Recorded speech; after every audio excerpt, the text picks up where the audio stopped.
온전한 나로 살아가는 법. 2022년 5월 11일 공동체 법사단 수련 1일째 수행법회. 안녕하세요. 두북 수련원의 아침이 밝았습니다. 담장 위에 걸쳐진 장미꽃들이 여러 송이씩 늘어져 활짝 피었습니다. 오늘부터 3일 동안 공동체 법사단 수련이 진행됩니다. 전국 으뜸절에 상주하고 있던 법사님들은 수련을 하기 위해 어젯밤에 모두 두북 수련원에 도착했습니다. 법사님들은 오늘 새벽 기도와 명상을 한 후 아침 6시부터 농사일을 함께하면서 수련을 시작했습니다. 농사팀장이 오늘 농사일감을 안내했습니다. 오늘은 산악밭에 호박 모종을 심겠습니다. 엉덩이 방석과 북삽, 호미를 챙겨가 주시고 비닐하우스에 있는 모종판도 함께 들고 가주세요. 오랜만에 한자리에 모인 공동체 법사님들은 마치 명절에 가족이 모인 것처럼 얼굴에 반가움이 가득했습니다. 밭에 도착해서 스님이 법사님들에게 모종을 심는 방법을 설명한 후 시범을 보여주었습니다. 한 사람이 파종기로 구멍을 내면 다른 한 사람이 모종을 파종기 속으로 넣어주면 돼요. 이렇게 하면 호미로 심는 것보다 빨리 심을 수 있어요. 2인 1조가 되어서 두둑을 한 줄씩 맡은 후 모종을 쭉 심어 나가기 시작했습니다. 간격을 60cm씩 띄워주세요. 유수스님은 너무 간격을 좁게 심고 있어요. 법사님들은 처음에 조금씩 시행착오를 겪다가 곧바로 요령을 터득하여 아주 빠른 속도로 모종을 심어 나갔습니다. 검은색 비닐 위에 연두빛 모종이 퐁퐁 심어져 나가는 모습을 보며 법사님들 모두 재미있어 했습니다. 실수를 해도 웃고 척척 손발이 맞아도 웃었습니다. 일이 놀이가 되었습니다. 모종을 다 심을 무렵 물통에 물을 가득 싣고 트럭이 도착했습니다. 모종이 심어진 구멍마다 물을 듬뿍 주었습니다. 물을 주고 있는 법사님들에게 스님이 한마디 했습니다. 두둑에 구멍을 뚫어놓고 비가 온 다음날 심으면 이렇게 물 주는 수고를 안 해도 되는데 시기를 못 맞추니까 이렇게 고생을 해야 하는 거예요. 항상 연구를 해야죠. 다른 법사님들이 모종을 심고 있는 사이 묘당 법사님은 관리기를 갖고 와서 두둑을 3줄 더 만들고 비닐 멀칭을 했습니다. 기계를 사용하니 금방 두둑이 만들어졌습니다. 다른 법사님들은 모두 물을 흠뻑 머금은 모종마다 북삽을 들고 북을 주며 그 뒤를 따랐습니다. 잎이 덮이지 않게 모종 주위에 흙을 부었습니다. 법사님들이 모종 심기에 여념이 없을 무렵 스님은 텃밭으로 가서 딸기를 수확했습니다. 올해 딸기 첫 수확이에요. 빨갛게 된 것만 땁시다. 몇 해 전에 한두 개만 열리던 딸기를 계속 이식했더니 2평 남짓한 면적에 딸기가 주렁주렁 달렸습니다. 추운 겨울을 이겨내고 꽃을 피우더니 딸기가 막 빨갛게 익기 시작했습니다. 딸기를 한 입 베어 무니 단맛이 입안에 은은하게 퍼졌습니다. 스님은 바루공양 찬상에 내기 위해 상추도 수확했습니다. 봄이 되니까 상추 꽃대가 빠른 속도로 올라와요. 빨리 수확을 합시다. 상추와 꽃대를 분리한 후 상추만 바구니에 가득 담아서 먹기 좋게 깨끗이 씻었습니다. 시간이 몇 시예요? 8시 10분입니다. 아직 일할 수 있는 시간이 더 남았네요. 국화 꺾꽂이를 좀 합시다. 스님은 국화 줄기를 10cm 정도씩 가위로 싹둑싹둑 잘랐습니다. 잎을 2개 내지 3개 정도 남기고 아랫잎은 제거했습니다. 며칠 전 개울에서 고운 모래를 퍼와서 모종판을 미리 만들어 두었었습니다. 모종판 위에 잘라둔 국화 줄기를 2cm 깊이로 꽂았습니다. 꺾꽂이를 한 다음 물을 흠뻑 주어 통풍이 잘 되는 그늘에 모종판을 둔 후 울력을 마쳤습니다. 수고했어요. 이제 바로 공양을 하러 갑시다. 가을에는 화단에 국화가 가득 핀 모습을 구경할 수 있기를 기대하며 두북 수련원으로 돌아왔습니다. 9시부터는 공동체 법사단과 두북 공동체 대중이 모두 한자리에 모인 가운데 바루공양을 시작했습니다. 불생갑이라, 성도마갈다, 설법 바라나, 인멸굿이라. 소심경을 외우며 바루에 음식을 담고 식사를 시작했습니다. 식사를 마친 후 스님에게 꽃다발을 선물했습니다. 스승의 날에 저희 법사단이 스님과 한자리에 있지 못해서 오늘 먼저 스님께 감사의 마음을 전하려고 합니다. 대중은 스승의 은혜, 노래를 큰 목소리로 불렀습니다. 꽃다발을 받은 스님은 대중과 법사단을 위해 한 말씀을 해주었습니다. 법사님들 그동안 활동하느라 수고들 하셨습니다. 또 실무자 여러분도 수고하셨어요. 이렇게 사는 게 요즘 같은 시대에는 좀 답답하게 느껴질지도 모릅니다. 그런데 세월이 흐른 뒤에 인생을 한번 돌아보면 모든 일이 다 별거 아닙니다. 좋았던 일도 별거 아니고 나빴던 일도 별거 아니에요. 어젯밤에 좋은 꿈을 꿨든 나쁜 꿈을 꿨든 깨고 나면 그냥 꿈일 뿐이듯 다 별거 아니에요. 별일 아니다. 그런데도 우리는 늘 그 순간에 끄달립니다.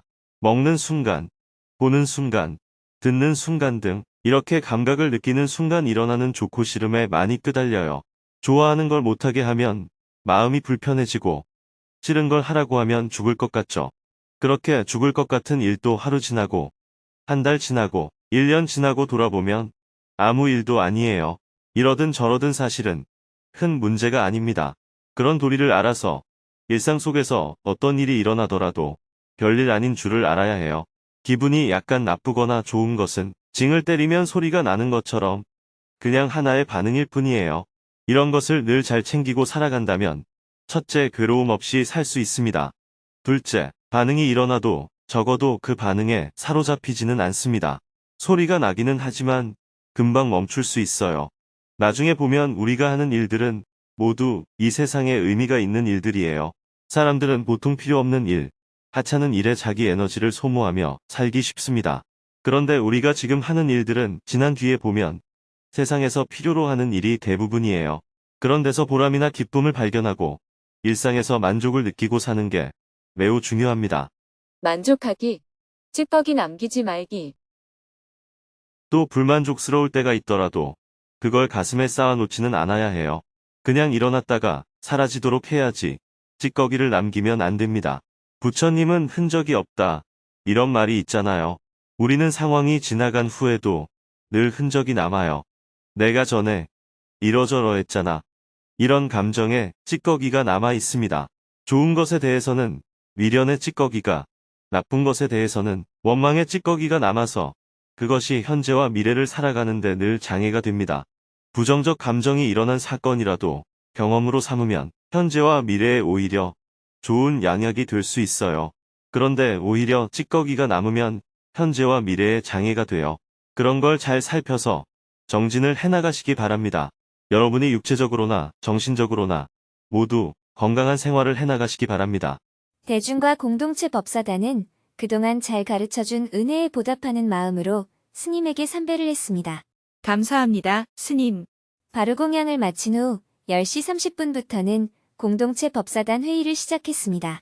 오랜만에 온라인이 아닌 오프라인에서 한 자리에 모인 법사단은 여러 가지 주제로 스님과 깊이 있게 대화를 나누었습니다.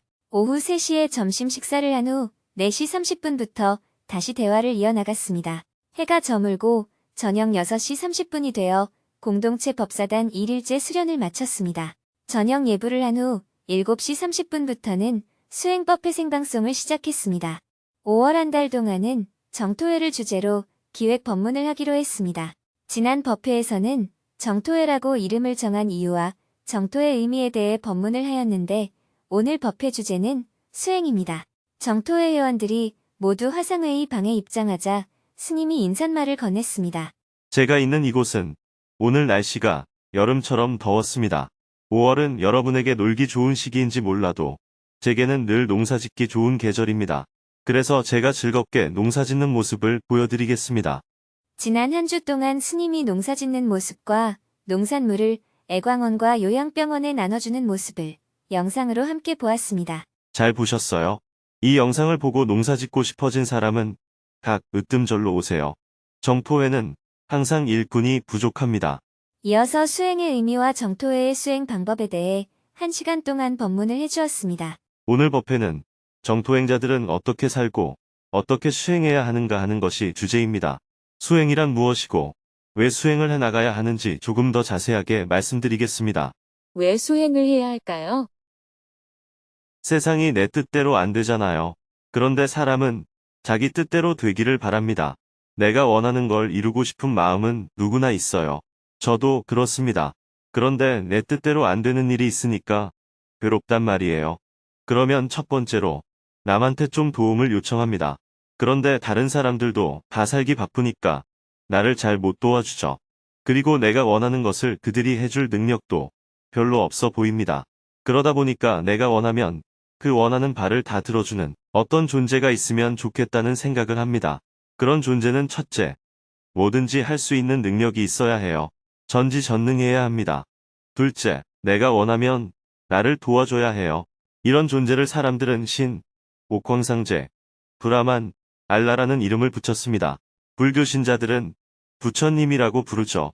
어떤 이름을 붙이든 관계없이 그분은 능력이 무한해야 하고 내가 원하면 늘 나를 도와줄 정도로 자비심이 있어야 하는 거예요. 이런 존재를 믿는 사람을 신자라고 말합니다. 믿는 자라는 뜻이에요. 이것이 종교의 발상이자 현재 종교의 형태입니다. 물론 세상에는 그런 존재가 어디 있어? 믿는다고 되나? 이렇게 안 믿는 사람도 있어요. 그런데 이렇게 욕구를 채워서 행복해지는 길은 끝이 없어요. 부처님께서는 괴로움을 없애는 방법을 정확히 알고 계셨습니다. 내 욕구를 오히려 절제하고 만족할 줄 알 때 괴로움이 사라집니다. 내 성질을 자제할 때 오히려 괴로움이 사라집니다. 사람은 다 다릅니다. 다른 사람을 내 중심에서 바라보고 나만 옳다고 생각하면 시비 분별이 일어나죠. 그러나 서로 다르구나. 그 사람 입장에서는 그럴 수도 있겠구나 할 때 시비가 사라집니다. 이게 다 내가 어리석어서 생긴 문제이기 때문에 내 어리석음을 깨우치면 괴로울 일이 없어요. 세상에 수많은 일이 그냥 일어날 뿐이에요. 춥기도 하고 덥기도 하고 꽃이 피기도 하고 지기도 하고 비가 오기도 하고 맑기도 하고 내가 원하는 것이 되기도 하고 안 되기도 할 뿐입니다. 10번을 원했는데 10번이 다 될 때도 있고 10번을 원했는데 10번 다 안 될 때도 있어요. 어떻게 보면 이게 자연스러운 일입니다. 인생은 운명으로 정해진 것도 아니고 신적인 존재가 조정하는 것도 아니고 전생에 지은 과보로 좌우되는 것도 아니에요. 그러니 살아가면서 일어나는 일을 그냥 일어난 일로 보는 거예요. 지금은 이 일이 굉장한 일 같지만 지나놓고 보면 별일도 아니에요. 어릴 때는 대입시험에 떨어져서 재수한 게 굉장한 일이었지만 30년이나 50년이 지난 지금 그때를 돌아보면 별일 아닙니다. 이래도 내 인생이고 저래도 내 인생입니다. 이렇게 좀 넓은 눈으로, 좀 멀리 보는 눈으로 바라보면 인생사에 별 차이가 없어요. 다람쥐가 여기 사나 저기 사나, 토끼가 여기 사나 저기 사나 큰 차이가 없는 것과 같습니다. 여러분이 10년 전에 여행을 가서 여관에 묵었든, 호텔에 묵었든, 비싼 음식을 먹었든, 싼 음식을 먹었든, 지금 생각해보면 다 한여름밤의 꿈이에요. 그런데 그 순간에는 자기 원하는 대로 안 되면 하늘이 무너지는 것 같고 싫은 걸 하라면 죽을 것 같죠. 이처럼 순간에 집착하는 것으로부터 좀 자유로워지면 사는 게 그리 힘든 일이 아닙니다. 이런 도리를 알아서 지혜롭게 살면 크게 괴로울 일이 없어요. 그러면 내가 가진 재능과 에너지를 나도 괴롭히고 남도 괴롭히는 데 쓰는 게 아니라 다른 사람에게 필요한 일을 해주는 데 쓰게 됩니다. 나도 좋고 타인에게도 좋은 삶을 살게 되는 거예요. 이런 삶을 살아가는 사람이 수행자입니다. 부처님께서 이런 새로운 길을 제시해 주신 거예요. 괴로울 수밖에 없는 현실에서 괴로울 일이 없는 목표를 향해 지금 내가 서 있는 이곳에서 한 발 한 발 괴로움이 없는 쪽으로 나아가는 것이 수행이에요. 그런데 목표를 향해 나아가는 길에 지금까지 살아온 자기의 습관이 앞을 딱 가리고 있습니다. 뭘 보고 뭘 생각하든 까르마가 작용을 해서 내가 보고 듣고 생각하고 판단하는데 영향을 미쳐요. 내가 가진 관념과 지금껏 나를 둘러쌌던 껍질을 좀 벗어나야 세상을 있는 그대로 볼 수 있습니다. 그래야 살아있는 것만으로도 행복한 줄을 알 수 있어요. 이게 수행이에요. 꼭 참선을 하거나 절을 해야 수행이 아닙니다. 그러나 이런 기본 관점을 가지고 좀 더 괴로움이 없는 쪽으로 나아가기 위해서 법문도 듣고 절도 하고 명상도 하는 거예요. 나를 위해서 매일 눈 뜨자마자 해야 하는 일. 괴로움이 없는 삶으로 나아가기 위해서 여러분이 매일 해야 하는 일이 있습니다. 아침에 일어나서 눈 뜨자마자 나는 수행자다. 이걸 확인해야 해요. 밥 먹는 것보다, 직장 생활보다, 가족이며 남을 돌보는 것보다도 먼저 나를 위한 수행부터 해야 합니다. 수행적 관점을 가지고 밥도 먹고 아이도 돌보고 가족도 돌보고 직장도 가는 거예요. 내가 괴롭다면 가족이며 직장이 무슨 의미가 있어요? 다 내가 행복하게 살기 위해서 직장도 나가고 가족관계도 유지하는 거잖아요. 그런데 여러분은 직장 때문에 괴롭다, 가족 때문에 괴롭다, 아이 때문에 괴롭다고 하소연합니다. 괴로우려고 살아요? 그러니 본인부터 먼저 챙기라는 거예요. 매일 정진을 해야 합니다. 정진을 해도 세상 속에 살다 보면 눈에 보이고 귀에 들리는 것에 자꾸 물들게 마련입니다. 그래서 적어도 일주일에 한 번은 법문을 들어야 해요. 매주 수행법회에 참석하라는 것은 그 때문입니다. 매일 세수를 하듯 매일 정진을 하고 일주일에 한 번씩은 샤워를 하듯 법회에 참석해 법문을 듣고 1년에 한두 차례는 목욕탕에 가서 몸을 좀 불려서 때를 밀듯 수련에 참가해야 해요. 처음에는 깨달음의 장을 다녀오고 그 다음은 나눔의 장을 다녀오고 둘 다 다녀온 사람은 1년에 한두 차례씩 명상 수련을 하는 거예요. 10분, 20분, 1시간 이렇게 잠깐씩 명상하는 것만으로는 자기를 깊이 알기 어렵습니다. 그래서 1년에 한두 차례는 4박 5일이든 일주일이든 열흘이든 딱 집중해서 자기를 알아차리는 정진을 해나가는 거예요. 먼저 수행자로서 삶의 방향이 딱 잡혀야 합니다. 그래야 뭘 하든 구애를 받지 않고 자유롭게 살 수 있어요. 월급을 적게 받아도 괜찮고 많이 받아도 괜찮고 다른 사람들은 같이 일 못하겠다고 하는 상사도 나는 괜찮고 다른 사람은 못 견디겠다고 하는 부하 직원도 나는 괜찮고 시어머니가 잔소리해서 다른 형제들은 다 힘들다고 해도 나는 괜찮을 수 있습니다. 이렇게 살면 좋지 않을까요? 온전한 나로 살아가는 방법. 여러분이 수행자라면 정신 차리셔야 해요. 남편, 아내, 자식, 부모, 직장에 의지해서 산다면 어리석은 겁니다. 그렇게 의지해서 사니까 배우자가 죽으면 정신을 못 차리고 자식이 죽으면 정신을 못 차리고 취업을 못해도 정신을 못 차리고 사랑하는 사람과 헤어져도 정신을 못 차리잖아요. 의지에 있기 때문에 그런 거예요. 내가 먼저 자립해야 합니다. 사람들은 결혼하는 상대를 보고 나의 반쪽이라고 표현합니다. 반쪽은 반원이에요. 배우자도 반원이고 나도 반원입니다. 둘을 합치면 동그랑원이 되긴 하지만 그 가운데에 금이 딱 가 있어요. 그러니 맨날 싸우는 게 당연하죠. 내가 온전한 원이 돼야 해요. 나도 온달, 상대도 온달인데 둘을 딱 겹치면 하나가 되는 거죠. 각자 완전한 상태에서 하나가 되었기 때문에 하나가 죽어도 다른 하나는 여전히 온전합니다.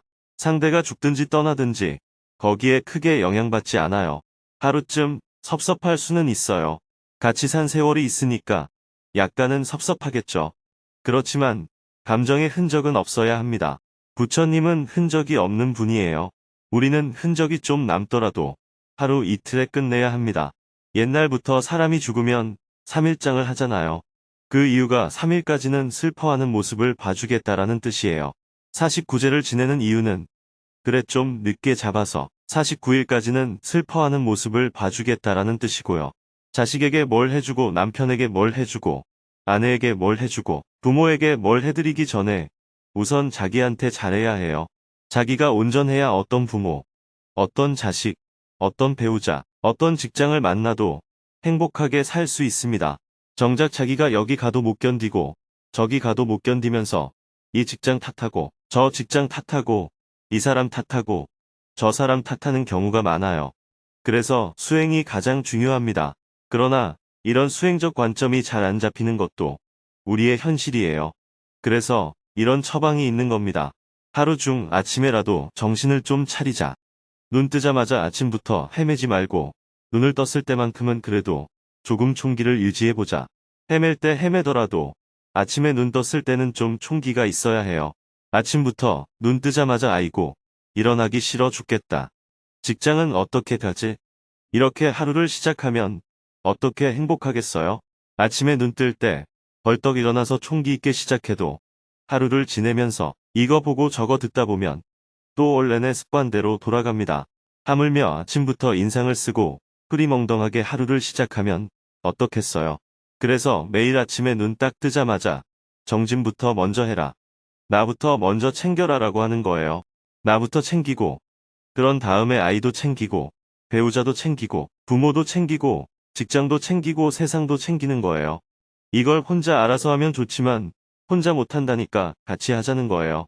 지금이라도 정신을 차리면 돈이 없어도 행복할 수 있고 키가 작아도 행복할 수 있고 혼자라도 행복할 수 있고 결혼해도 행복할 수 있고 배우자가 병석에 누워 있어도 행복할 수 있고 사별을 해도 행복할 수 있습니다. 배우자가 죽었다고 해서 내가 불행해야 할 이유가 뭐 있어요? 둘이 살 때는 늘 갈등이 있어서 힘들었는데 이제 편하게 살 수 있게 됐다고 볼 수도 있어요. 그래도 누군가 같이 사는 게 더 나아 보인다면 새로운 사람을 만나면 되죠. 전에는 처음 만나서 좀 갈등이 있었지만 이제 한번 살아본 경험도 있겠다. 욕심 안 부리면 갈등이 있을 이유가 뭐 있어요? 이래도 좋고 저래도 좋지 않겠어요?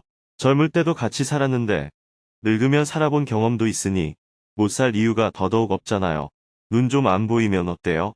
그동안 많이 봤잖아요. 귀 좀 안 들리면 어때요? 그동안 많이 들었잖아요. 뭐 그게 대단한 일이라고 야단이에요? 이런 관점을 딱 가지면 누구나 살아있는 한 자유롭고 행복하게 살 수 있어요. 좋은 일도 자기가 할 수 있을 만큼 좋은 일을 하면 됩니다. 무슨 대단하고 좋은 일을 하겠다고 또 욕심을 내서 못한다고 죄의식을 가져요? 죄의식을 가질 필요가 없어요. 그러나 내가 부족하고 어리석다는 것은 알고 있어야 합니다. 부족한 것은 조금씩 보완해 나가면 되고 어리석은 건 깨우치면 되는 거예요. 그러니 꾸준히 수행을 해나갑시다. 다음 시간에는 내가 사는 세상을 조금 더 아름답게 만들기 위해서 우리는 무엇을 할 것인가에 대해 대화를 나누기로 했습니다. 이어서 오늘 배운 내용 중에서 궁금한 점에 대해 자유롭게 질문을 받았습니다. 한 사람이 질문을 한 후 스님이 답변하고 생방송을 마쳤습니다. 정토회 회원들은 모든 별로 화상회의 방에 모여서 마음 나누기를 했고 스님은 방송실을 나왔습니다. 내일은 공동체법사단 수련 2일째 날입니다. 오전에는 농사일과 바루공양을 한 후 오후에는 산행을 함께하고 저녁에는 정토불교대학 실천적 불교사상 11강을 생방송할 예정입니다.